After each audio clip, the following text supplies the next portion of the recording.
may pagkakataon talaga na papaisip ka, nakakasama ba talaga ang pagkakaroon ng lagnat?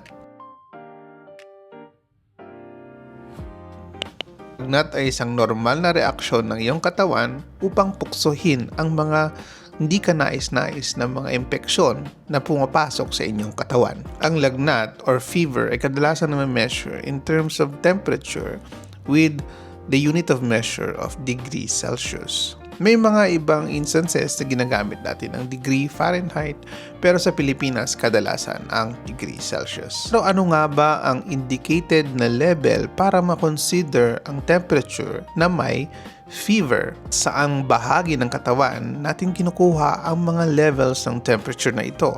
Gamit natin na pag-measure ng temperature ay thermometer. Nagamit natin ang thermometer para ma-measure ang temperature sa may rectal area or sa puwet.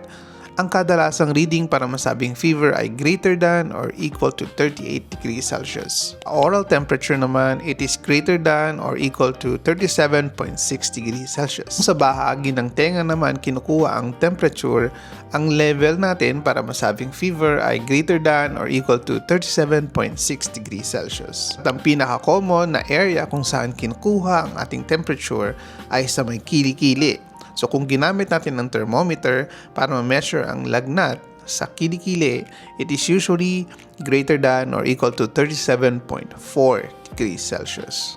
Ang lagnat ay isang senyales ng inyong katawan na kailangan nyong tutukan ng maigi ang inyong kalusugan.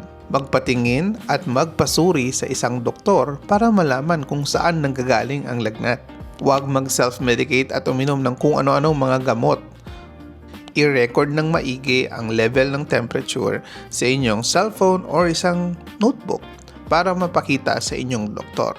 Kung kinakailangan mo ng paunang lunas at kailangan maging komportable bago pumunta sa doktor, pwede ka naman po mag-take ng mga paracetamol. Make sure na ang dosage ay appropriate sa edad at sa timbang ng isang individual. At uminom lang kung ang level ng temperature ay around 37.8 degrees Celsius pataas. Pero huwag kakalimutan, magpatingin pa rin sa doktor. Again, this is Doc Chris, your online family doctor, making medicine easy for you to have a healthy life.